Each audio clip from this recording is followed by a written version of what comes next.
આમળા એ શિયાળામાં મળતું અમૃત ફળ છે.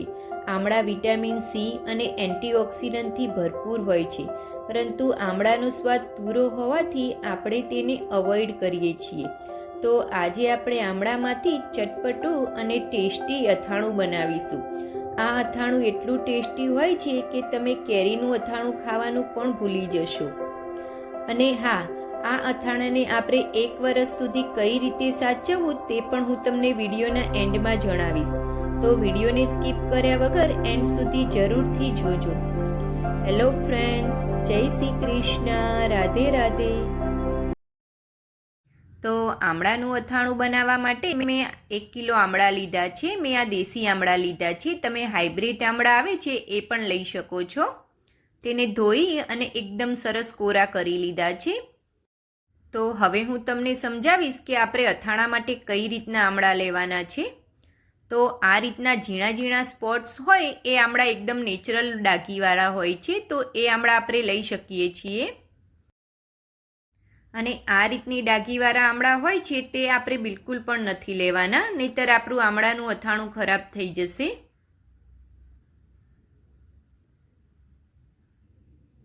આ ખરાબ આમળા હોય છે જે આપણે બિલકુલ પણ નથી લેવાના.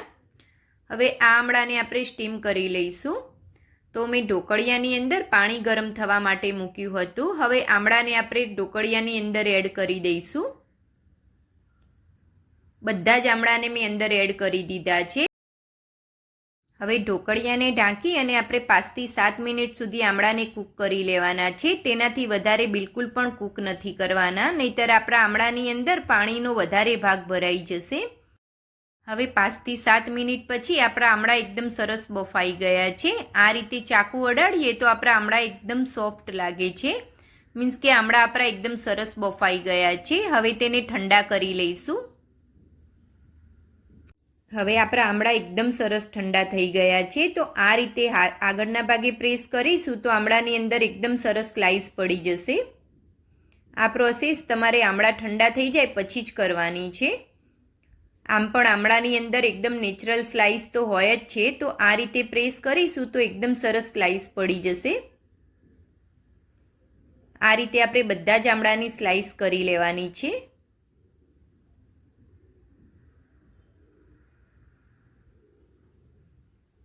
તો મેં બધા જ આમળાની એ જ રીતે બધી જ સ્લાઇસ કરી લીધી છે. હવે આ આમળાને આપણે પંખા નીચે આ રીતે કોટનના કપડામાં 1 કલાક માટે કોરા કરી લેવાના છે. 1 કલાક પછી આપણા આમળા એકદમ સરસ કોરા થઈ ગયા છે. તેમાં ભેજનું પ્રમાણ બિલકુલ પણ નથી રહ્યું. હવે એક પેનની અંદર મેં 500 ગ્રામ સરસોનું તેલ લીધું છે. તમે આની જગ્યાએ સિંગ તેલનો પણ ઉપયોગ કરી શકો છો, પણ મારા ઘરની અંદર હું અથાણાની અંદર સરસોના તેલનો જ ઉપયોગ કરું છું. તો મેં સરસોનું તેલ લીધું છે. તેલ આપણું એકદમ સરસ ગરમ થઈ ગયું છે. હવે ગેસ બંધ કરી દઈશું અને તેલને ઠંડુ થવા દઈશું. આપણે તેલ આપણું થોડુંક ગરમ હોય ત્યારે તેની અંદર આપણે અડધી ચમચી હિંગ એડ કરવાની છે. હવે મેં આ 100 ગ્રામ મેથીના કુરિયા અને રાઈના કુરિયા લીધા છે, તે અંદર એડ કરી દઈશું.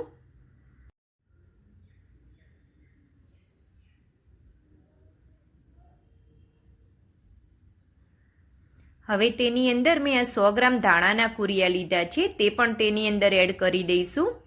આ બધા જ મસાલા તમારે તેલ થોડુંક અડીએ ને હુંફાળું ગરમ લાગે ત્યારે જ અંદર એડ કરવાના છે. વધારે પડતા ગરમ તેલની અંદર નથી એડ કરવાના, નહીંતર આપણા મસાલા બળી જશે. બરોબર મિક્સ કરી લઈશું હલાવીને, જેથી આપણા મસાલા ગરમ તેલની અંદર થોડાક શેકાઈ જાય. હવે એકદમ તેલ ઠંડુ થઈ જાય પછી તેની અંદર આપણે 3 ચમચી ભરીને કાશ્મીરી મરચું એડ કરવાનું છે. મેં આ મોટી ચમચી ભરીને એડ કર્યું છે, જેથી 2 ચમચી જ એડ કર્યું છે. તમે નાની ચમચી ભરીને એડ કરતા હોય તો 3 થી 4 ચમચી જેવું એડ કરવાનું છે. અડધી ચમચી હળદર પાવડર એડ કરીશું. તમે મરચું તમારા ટેસ્ટ મુજબ વધારે કે ઓછું કરી શકો છો. હવે 2 થી 3 ચમચી જેવું આપણે મીઠું એડ કરવાનું છે. બરોબર મિક્સ કરી લઈશું મસાલાને, જેથી કાશ્મીરી મરચાંનો કલર ખૂબ જ સરસ આવી જાય.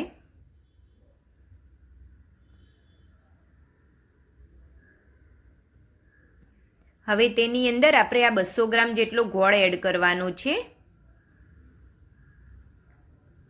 અને હલાવી અને આ રીતે ગોળને ઓગાળવાનો છે આપણે. હવે તેની અંદર આપણે 2 થી 3 ચમચી જેવી ખાંડ એડ કરી દઈશું, જેથી આપણા અથાણાંનો કલર 1 વર્ષ સુધી સરસ લાલ રહેશે અને આપણું અથાણું બિલકુલ પણ ખરાબ નહીં થાય.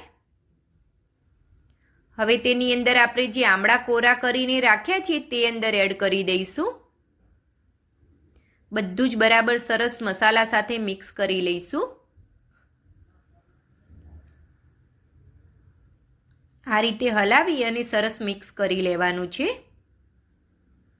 2 ચમચી જેવી ખાંડ અંદર એડ કરવાથી ખાંડ આપણા અથાણાની અંદર પ્રિઝર્વેટિવ્સનું કામ કરે છે અને આપણા અથાણાનો કલર 1 વર્ષ સુધી સરસ લાલ રહે છે. તો તમારે 2 ચમચી જેવી ખાંડ જરૂરથી એડ કરવી અંદર. તો આ રીતે હલાવ્યા પછી આપણો ગોળ એકદમ સરસ ઓગળી ગયો છે અને આપણું અથાણું બનીને રેડી છે. હવે એક જારની અંદર હું તમને અથાણું 1 વર્ષ સુધી કઈ રીતે સાચવવું એ રીત પણ જણાવીશ. તો આ રીતે આપણે અથાણું ભર્યા પછી જ્યારે અથાણું કાઢીએ ત્યારે આ રીતે એકદમ સરસ પ્રેસ કરી અને તેલ બધું જ ઉપર લાવવાનું છે, જેનાથી આપણું તેલ ઉપર આવી જશે અને આપણું અથાણું ખરાબ નહીં થાય. અને આ પ્રોસેસ તમારે દરેક વખતે કરવાની છે. જ્યારે તમે અથાણું નીકાળો ત્યારે આ રીતે દબાવી અને અથાણાને અંદર કરી દેવાનું છે અને તેલ બધું ઉપર લાવી દેવાનું છે. હવે જાર બંધ કરી દઈશું આપણે. હવે આ અથાણાને આપણે 1 દિવસ માટે બહાર રાખીશું, જેથી આપણો ગોળ એકદમ સરસ પીગળી જાય અને પછી તેને આખું વર્ષ ફ્રીજમાં રાખવાનું છે. તો તમે પણ આ રીતથી આખા વર્ષનું આમળાનું અથાણું ચોક્કસથી બનાવી લેજો ફ્રેન્ડ્સ. Thanks for watching. જય શ્રી કૃષ્ણ.